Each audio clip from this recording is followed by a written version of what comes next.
InterAction. We all know President Bill Clinton. Yes, he was elected twice, and he oversaw the longest expansion of jobs, the longest economic expansion of some 22 million Americans getting work. But we celebrate here a different aspect of President Clinton. It's a legacy that I think was first embodied when I had the opportunity to meet him after the 2004 tsunami response and again in 2009 in the Haiti response. Today, we know President Clinton because of his work for marginalized people and families who have lost everything. Yes, he served in the White House as our president, but we know President Clinton as an NGO leader who continues to challenge us to explore new ways of working, new ways to impact more lives in very difficult places.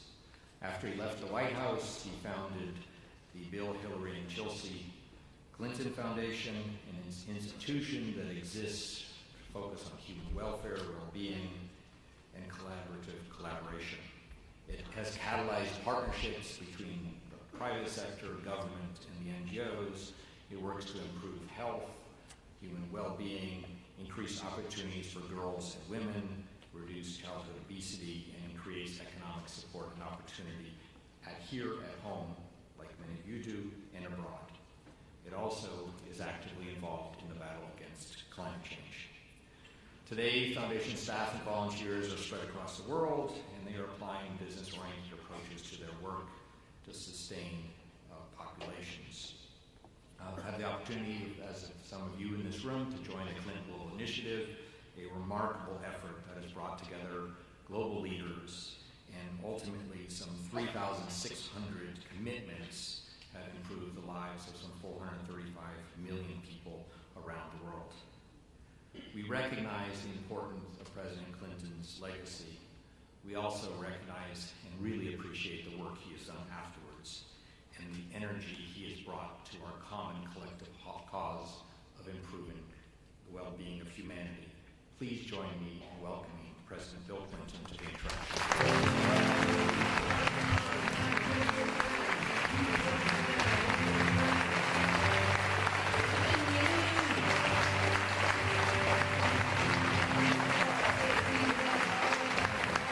Thank you very much. Thank you.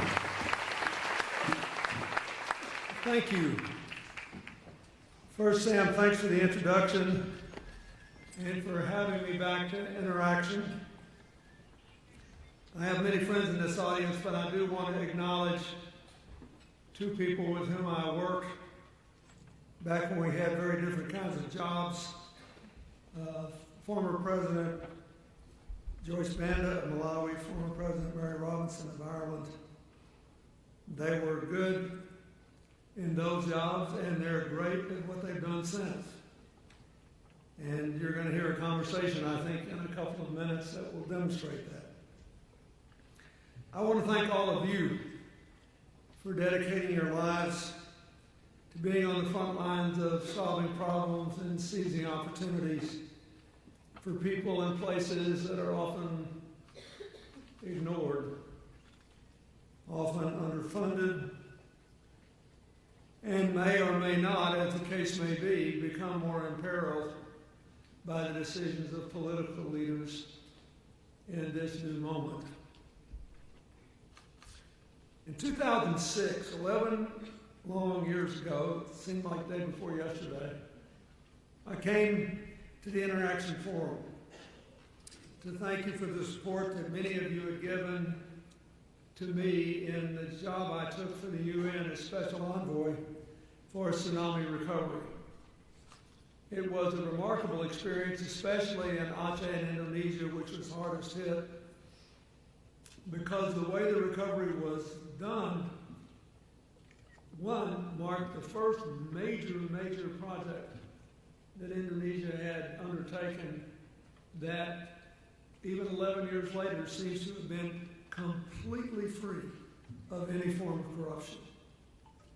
Partly because of the leadership the President gave to a remarkable man named Pop Cantoro, and partly because of the system that we developed for total transparency in commitments made, commitments received, what the money was spent on, and an after-action analysis of what the results were.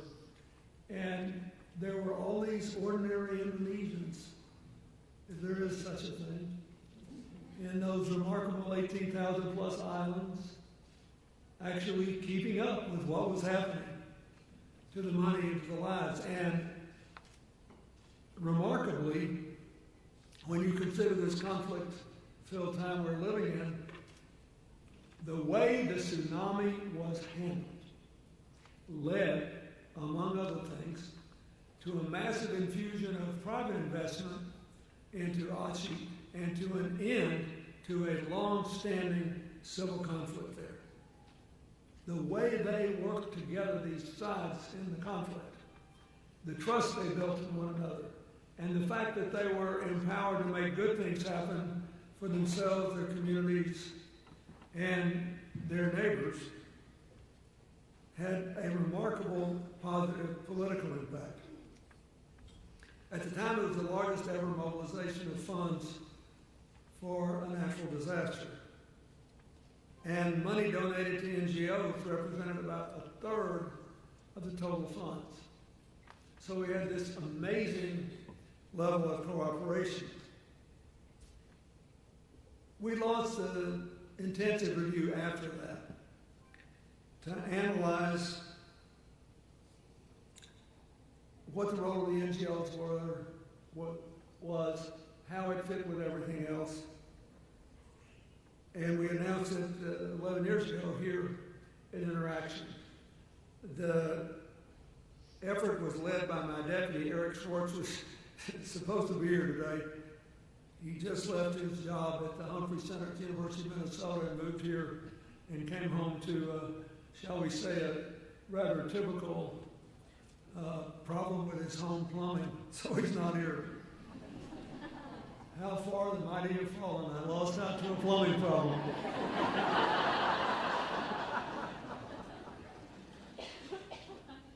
He did it alone with Sam and InterAction. They did a remarkable job.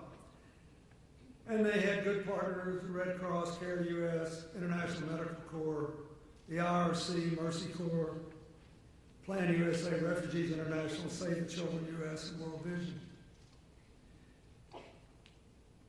The effort they made to analyze what we had done produced a report that promoted critical lessons that have basically dominated humanitarian responses in areas of significant damage ever since.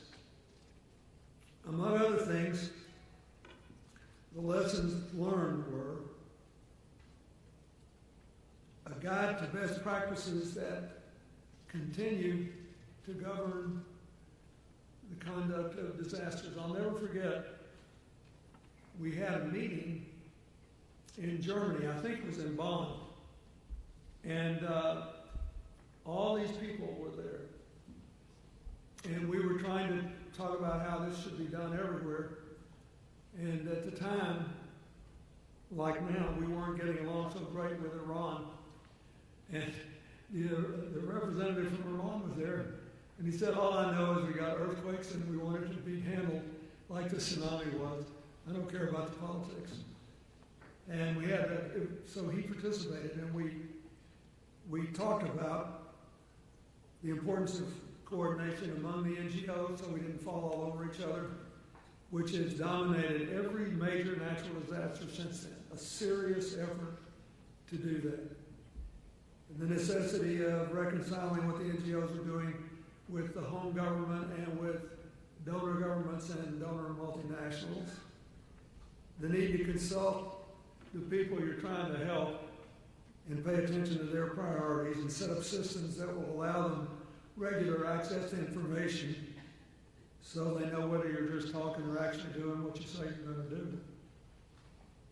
The recognition that local economies in the end have to drive their own recovery, and that building local capacity at the national and community level must always be a major focus. So, and that's the only way you can leave people better off than you found them. The whole Build Back Better mantra, which is taken hold over the 11 years since we use it as a slogan for the Tsunami area, was essentially rooted in the idea that we had to build capacity. If you do it really well, you wind up with the settlement of a long-standing civil conflict in Aceh. And if you blow it, within 4 or 5 years after you leave, everything's just the way it was. So this is really, really important. Finally, we advocated something that's easy to ignore today, but still important, that there be a human rights-based framework for assistance to empower people and to make sure that food, shelter, and treatment are allocated on a non-discriminatory basis. These lessons are now more important than ever. I mean, look at the challenges you're facing. There's still more than 800 million people living in extreme poverty. More than 65 million people have been forced from their homes. More than 11 million Syrians. 1 in every 3 people on the planet have no access to proper sanitation. Still unequal opportunities by gender across the world, although it's getting better in a lot of places. And the pace of climate change is increasing. Species destruction is at about a 10,000-year high. We had another big chunk of the Arctic break off not very long ago. Island nations are all over the world, but especially low-lying nations in the Pacific are already actually threatened. To them, denial of the problem strikes them as unbelievable. So, those of us who believe that we live in the most interdependent age in human history, and who do the work that we do, are clearly justified by the challenges we face. But also, we have to take account of the opportunities that are there for people and the criticisms that have been leveled. Because the truth is, we are condemned to share the future, whether we like it or not. No matter how much we badmouth people that don't look like us and think like us, we're stuck with one another. And so the job of every thinking person on planet Earth is to maximize the benefits and minimize the dangers of the most interdependent age in human history. We are driven to interdependence by the realities of the global economy, the internet, mobile technology, the social media. But we know that both positive and negative forces have been released. There's been an amazing explosion of economic, social, and political empowerment.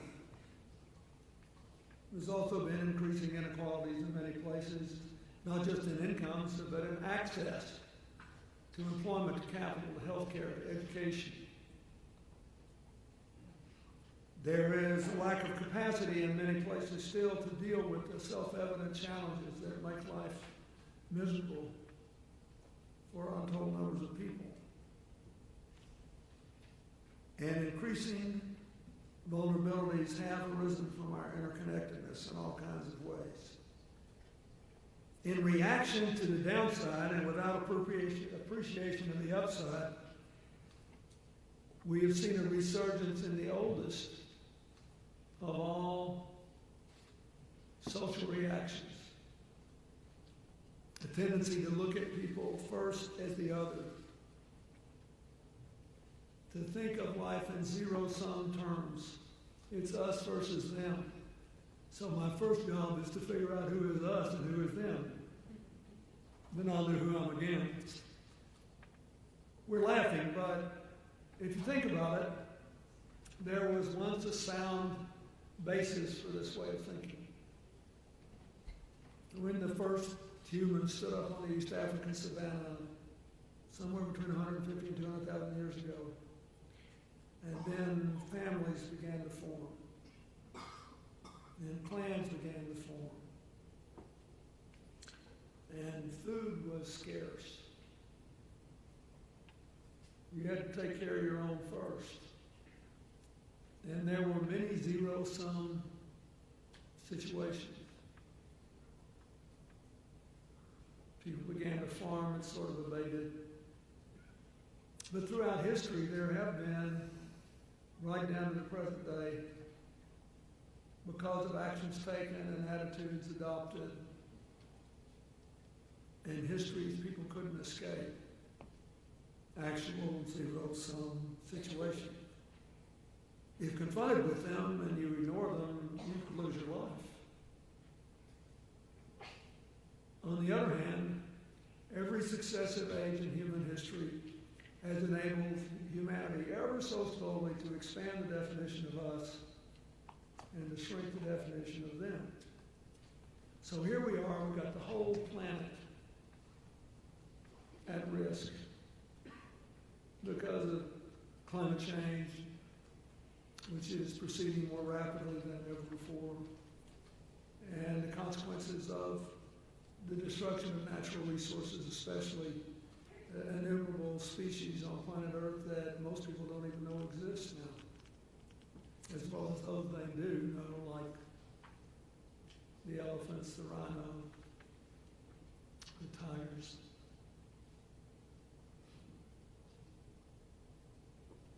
But it's also full of enormous opportunity which can best be seized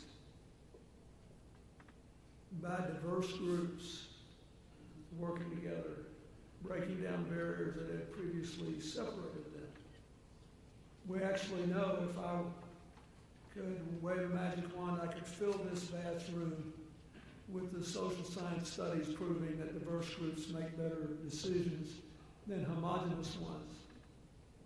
And certainly better decisions than lone geniuses.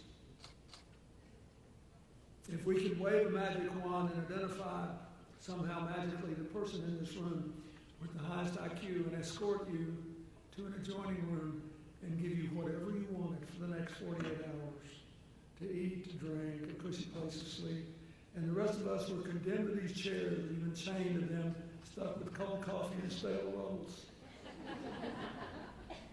And over a 2-day period, we feed 10 questions into this room and same 10 questions into the genius's room. Over 2 days, we'd make better decisions. Those of us stuck with each other, because diverse groups make better decisions than homogeneous ones or lone geniuses.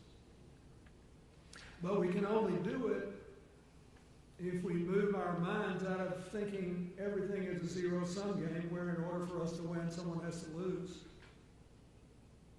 to positive-sum games in which in order for us to win, somebody else has to win too. And in a world where the resources are finite, and we're going to have to change over time if we're going to 9 billion people on the planet, the way we produce and consume food, just as we first have to face the changes in the way we produce and consume energy, in order that our grandchildren's grandchildren can share this planet in peace with some hope for equal dignity, we're going to have to do this together.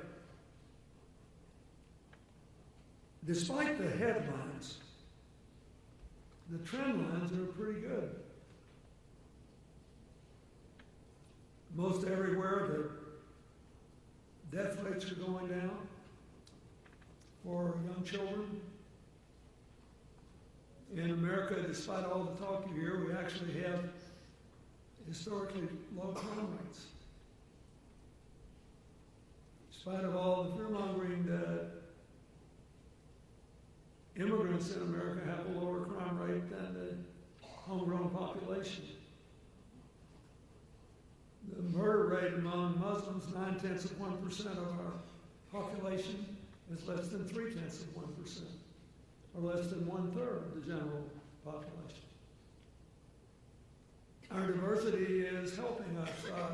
First-generation immigrants are more than twice as likely to start a new business in this country as those of us who've been here longer. Do we have problems? Oh, yeah, we do. A lot of them are embedded and slowing down what we should otherwise be doing. But we've got to deal with this in a real way.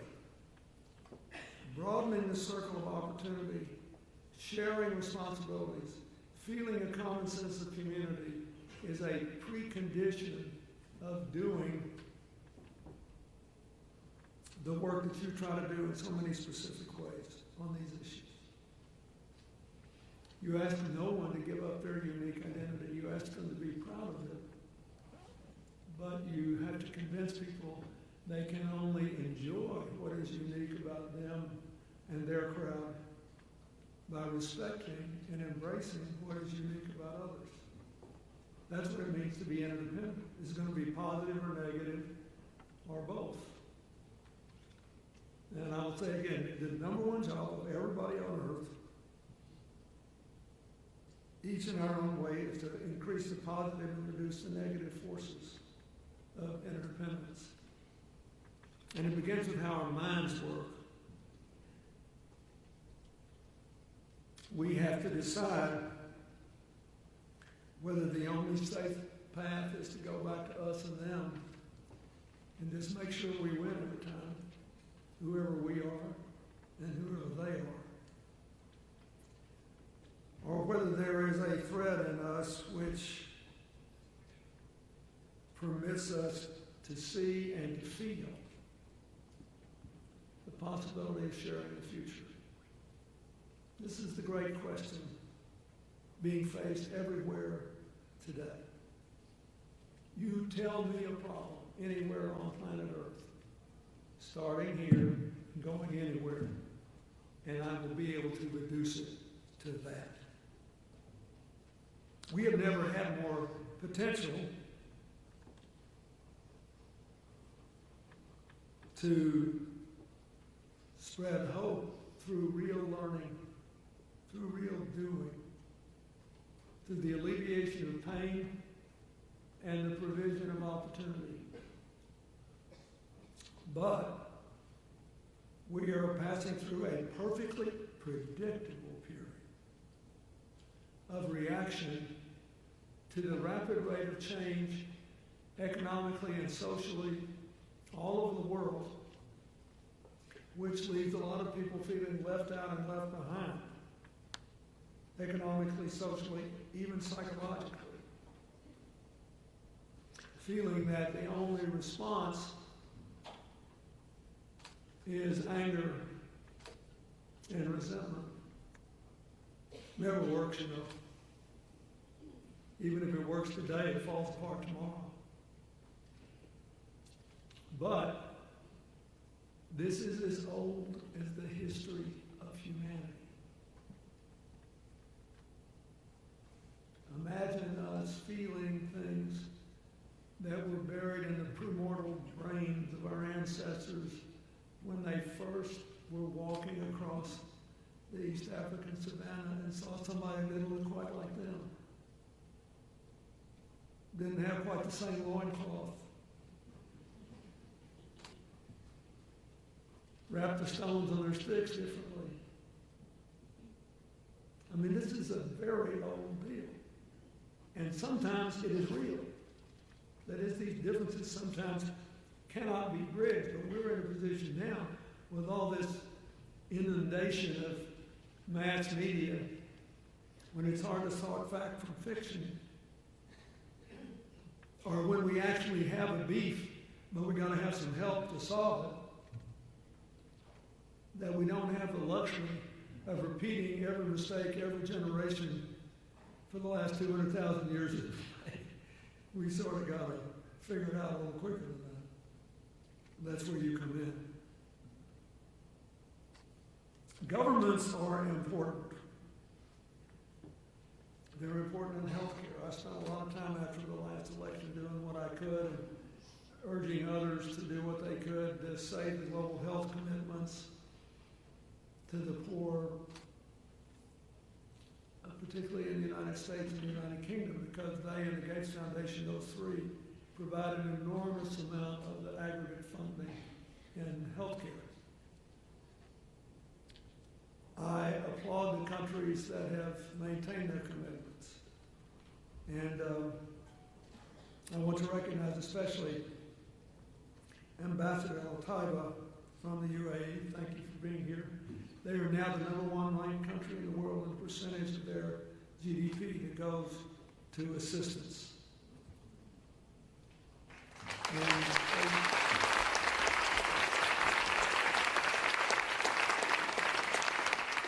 And we've been friends a long time, and when I met him, he was a dashing young man, and I never thought he would become the benign face of social justice for poor people around the world, but you wear it well, and I thank you.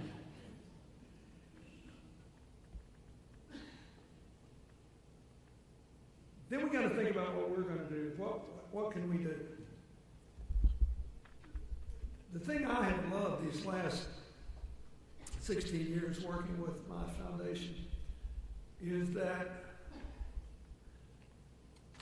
so much of my life in politics, which I also love, warts and all, was about, well, what do things look like? Once you get into the business we're in now, it's about what are things really like? What is? Not what does it look like? What is? And all the years I was in politics, people talked about what are you going to do and how much money are you going to spend? And then sometimes how are you going to spend it so it helps you and hurts somebody else? We tend to think about, how much you have matters, but we tend to think a lot more about whatever you're going to do and however much money you have, how do you propose to do it? How do you propose to do it so that your good intentions and whatever money you have can actually advance the cause you seek to advance, alleviate the problems you seek to alleviate, reduce pain, increase hope? The world would be better served if we, the NGO movement, could convince governments to focus more on the how question too. I find that the how question tends to be a unifying one. One of the most rewarding things we do now with our foundation is a partnership with President George W. Bush and his foundation, where we bring in 60 people every 6 months who are sort of in mid-career, equally divided between Republicans and Democrats, liberals and conservatives, all races, all religions, gay, straight, you name it, everybody. We've got these. And most of these people have never spent any time with people who are diametrically, superficially different from them.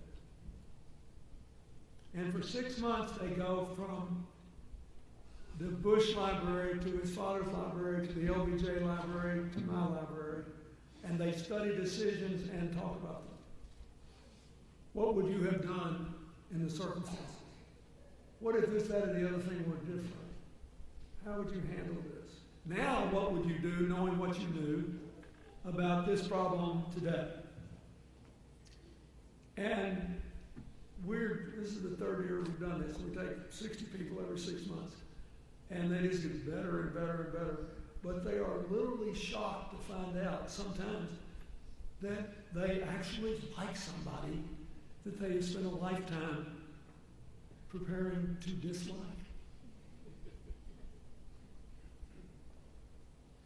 When you see, it's like watching blinders. When you watch them, the blinders fall away and the us glasses be put on. All you got to do is get them focused on a real person, a real problem, a real thing, and say, now, how are you going to do this?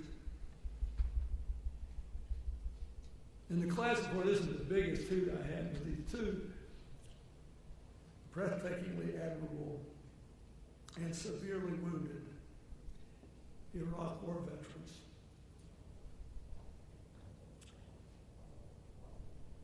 We became friends with a very substantial African-American woman who leads the gay rights movement in Little Rock. In 1,000 years, they never would have imagined themselves joining hands And by the time it was over, these people were crazy about each other. Why? Just because they discovered them as people.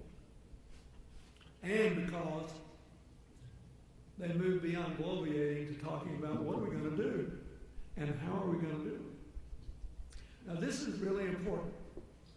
I know the UN development goals were somewhat controversial among some people. They thought they were too wooden, too specific, too whatever, but in the last few days, I'm sure many of you saw it, there was really a comprehensive analysis made of what was the effect of the Millennium Development Goals. And the conclusion was that they did a lot of good. That people had something to shoot for, and that there were more people alive, especially children. There were more opportunities for young children, especially girls. There was more economic opportunity for the severely poor countries that had aggressively participated in this. And on balance, not only were some of the goals met, a couple exceeded, and progress made in all of them, that the aggregate impact was positive. Because having these goals forced us to think about, how are we going to do this? And a lot of our otherwise seemingly important differences seem to fade away. So now we have these Millennium Development Goals, and I would say to all of you, I understand why people wanted a more comprehensive set of goals. I understand why a lot of people thought the Millennium Development Goals were too wooden. I also understand that if you want to talk big and do little, it's easier to take a dive when you've got more goals than you can meet, and they're very vague. So all of us who care about this have to put meat on those bones. We have to say, this is what we think this one means. This is what we think that one means. This is what we're prepared to do. And the more we do that, the more we will build broad-based support from the governments, whose support is essential in many of the areas we operate. And the more we'll find friends we didn't know we had.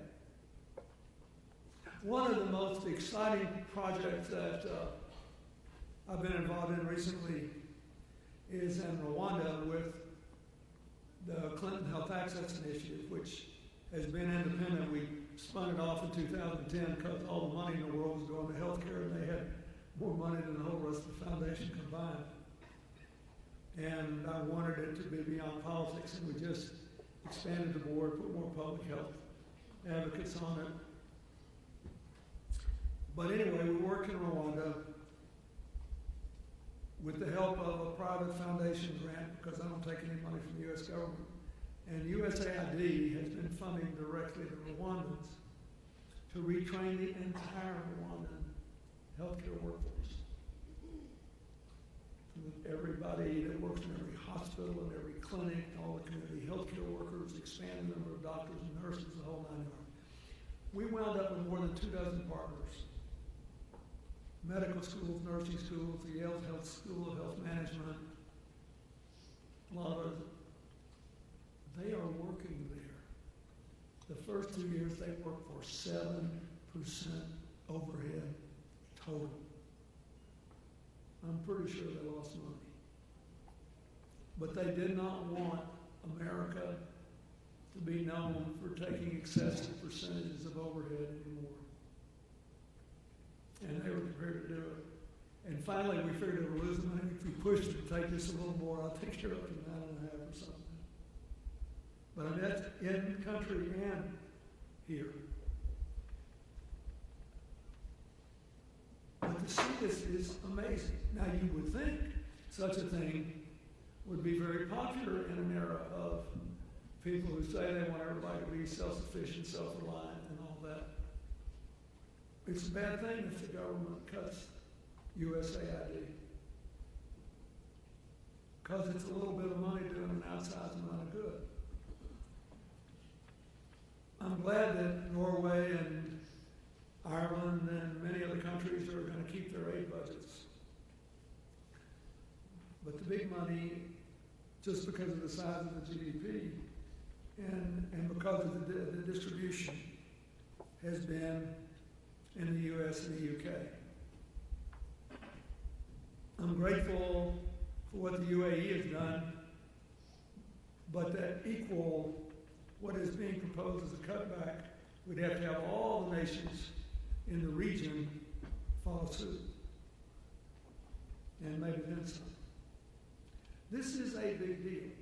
We say we want people to stand on their feet. We say we want to build capacity. These people are saying, we don't want to take any money to run a really good health system in a country with a low per capita income. We think they're still entitled to good health care. We worked in the beginning just to rebuild hospitals. Every hospital in Rwanda was destroyed in the genocide except the one in the capital, Kigali. The last one in Butaro, which is near the Ugandan border, has the only cancer center in Central Africa. And it's a perfect NGO because the cancer center was paid for by one of America's most famous race car drivers, Jeff Gordon, who just found out about it and thought it was criminal that his children would get good treatment if they had cancer. And when he found out the cancer rates in African children were more or less the same they were everywhere else in developed countries, he built it. They're connected, as all children's hospitals are, to the work at St. Jude so that every advance in human genome discovery immediately is communicated there. These things can be done everywhere. But we can't do it by running away. When the Ebola crisis hit Guinea, Sierra Leone, and Liberia, we were about to start CGI, and I said, we need to send some. They desperately need medical supplies. Any of you who know how it works or just watching it closely, watch people taking off all those gloves, all those coverings, new uniform every day, maybe 4 or 5 times a day, depending on how many people you were dealing with. So overnight, Last Mile Health and several of their partners gave the first commitment at that year's global initiative 100 tons. I thought it was pretty good. It didn't cost the taxpayers a penny. Eventually, they sent 500 tons. Why? Because it was the morally right thing to do, because it was a smart thing to do, because we didn't want the epidemic to spread.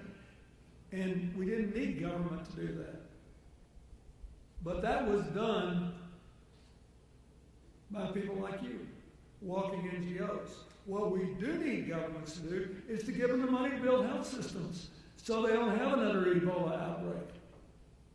They had Ebola in Nigeria. Nigeria's a lot bigger country. Could have killed a lot more people.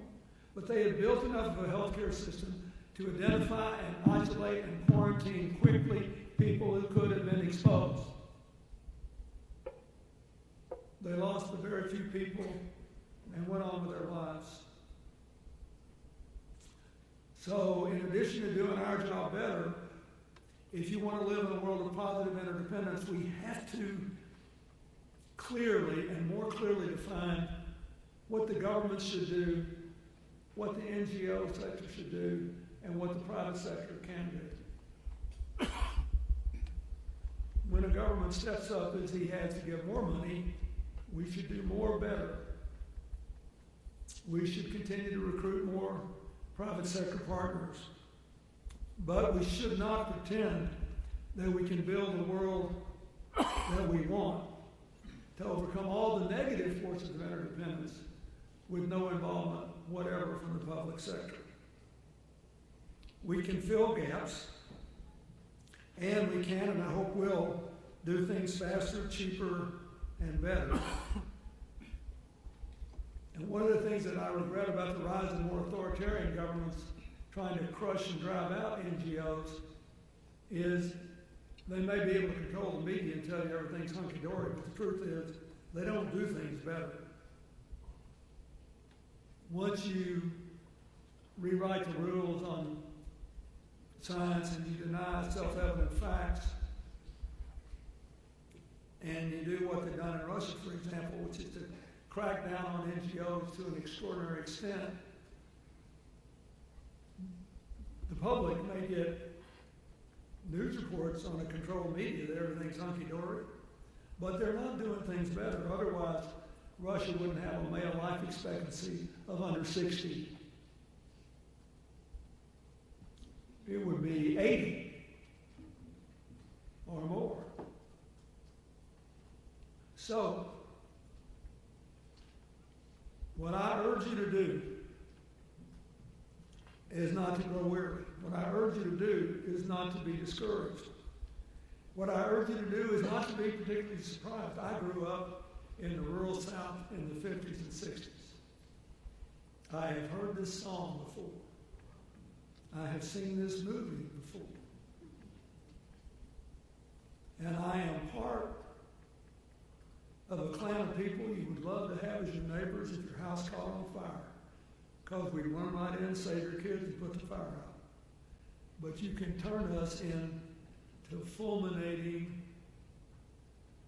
reactive, us and them people in a bird dog minute by making people feel resentful and looked down on and left out and left behind.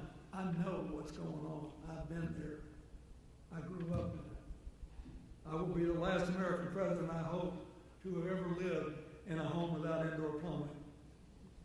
It's a great political story, but it's way overrated, I can tell you that. And especially in the winter, when it gets cold and you look down there and there's a snake right there looking at you. But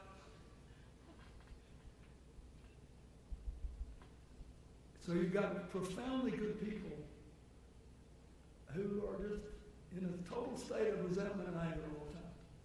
It's a lousy way to live. It doesn't make anything good happen. And my advice is not to get in a shouting match to do it, but try to recreate what we do with this leadership program.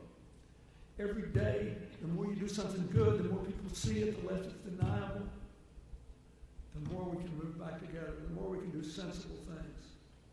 Every time you save a life, every time you stand up for the human rights of people, every time you say we can say whatever we want to about climate change, all I know is that this little country in the Pacific is about to disappear. Every time you do anything in this space, you will increase the necessary, or at least the probability that you get the necessary public support for what you're doing. And you will hasten a day when we will give up the us and them and realize that the world we're living in requires us to find positive some solutions. We have a young diplomat from Colombia here. They have gone through pure hell. And when I started to try to help them at the end of the last my term, 1/3 of the country belonged to the narco-traffickers and the people who defended them. People who once had a political agenda long since abandoned. They have now spent 16 years working through it and reclaiming their country. We had the 50th anniversary of the Inter-American Development Bank in Medellin, formerly the home of the biggest cartel in the world. Belongs to the people of Colombia again. So now we're in a snit, we were talking about it, over the details of the peace plan and how to make them acceptable to all the parties. But the point is, that's the right debate to be having. You want to be not dodging bullets. What you want to do is answering arguments. It's their country again. I've seen, I asked Mary Robinson about our friends in Northern Ireland. I once got in terrible trouble in a country where I was supposed to be popular because of my work for the peace in Northern Ireland, because they were arguing endlessly over the policing and one or two others, and they wouldn't get it back. And I said, it reminded me of people who were standing in a bar and they decide that they have drunk too much and they will not drink again, And they go out arm in arm until they get to the door, and they look at each other and smile and say no, and they go back. I was excoriated for building a stereotype for the Irish. At least I was stereotyping myself. And on the front page of the Dublin newspaper the next day, there was I've never seen this done before. There was a bordered letter to the editor saying, by the writer saying, I see where people are condemning President Clinton for comparing us to drunks because we just can't stop fighting with each other. And I'm glad he was condemned.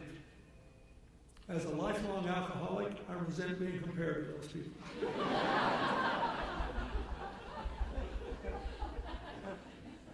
Which is the last point I want to make. Sometimes the best defense to all this stuff is a little bit of humor. You know, we're all just passing through. The most valuable tool I had as president, at the end of my term, I got in 1999 when we celebrated the 30th anniversary of the moonwalk by an American astronaut. And NASA brought me a vacuum-packed package, you know, it was clear, containing a rock taken off the moon in this moonwalk. It had been carbon dated at 3.6 billion years old. So, you know, when you see the White House and the presidents are meeting with people, and there are people on the couches on the side and all that, and there's a little table there. I put the moon rock on the table. And whenever anybody started having a fight, they got a little hot. I said, wait a minute, guys, stop. Look at that rock. It is 3.6 billion years old. We are all just passing through. So we better settle down and get something done. It unfailingly worked. Whenever I'm trying to make a case about climate change or species preservation, I make people read E.O. Wilson's books because he talks about, you know, the whole history of life on planet Earth. The fierce urgency of now in this moment can best be concentrated by people who are not distracted by only temporary emotional, financial, or political victories. So let me close with this.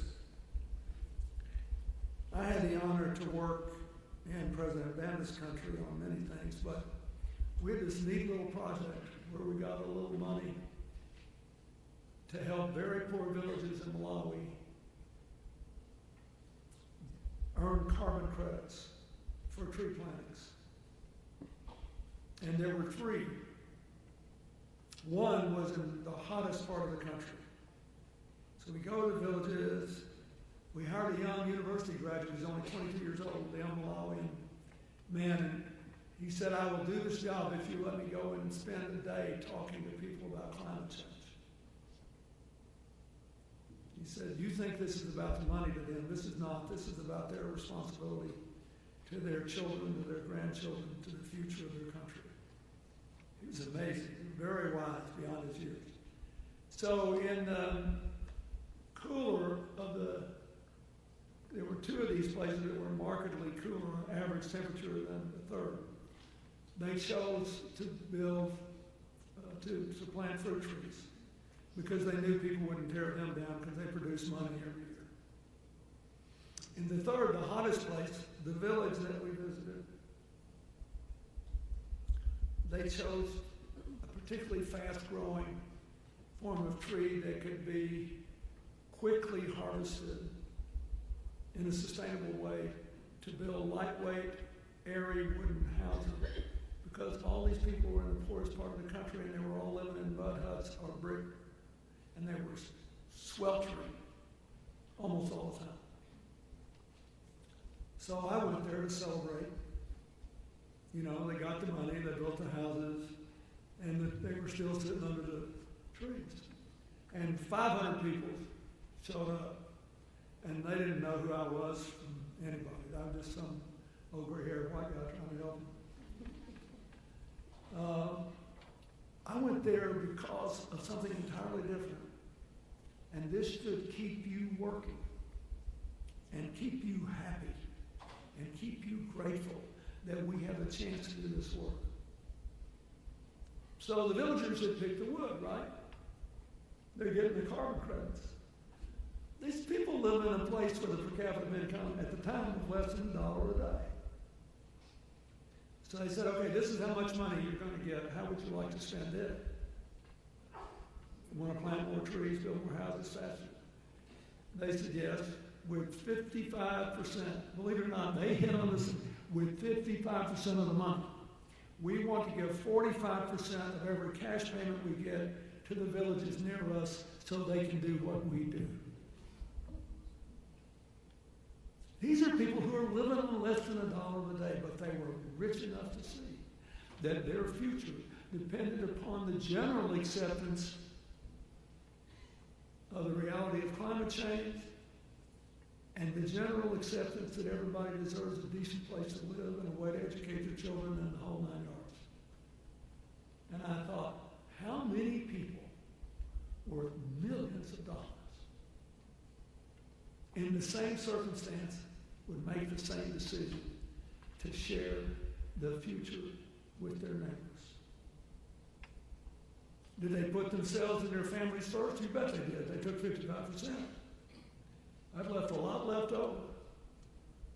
Money that would not even buy a big lunch at the richest restaurant in many of the world capitals, but it was all the money in the world to them. Those are the people that are out there. Those are the people whose lives deserve to be saved. Those are the people who deserve their children and grandchildren's future. And there's some of that in people that you may think we have to give up on and walk away from. Our job is not to judge anything other than how we can do things faster, quicker, better. Save and lift more lives. Stop more bad stuff from happening. If we answer the how question and everyday people see it, it will eventually do all we can do in the positions we now occupy to reduce the definition of them and expand the definition of us. The oldest question of human society is the defining issue in virtually every single solitary important question we face today. And no one has more power to ensure that it will be answered properly than those of us who just walk into any place and see another human being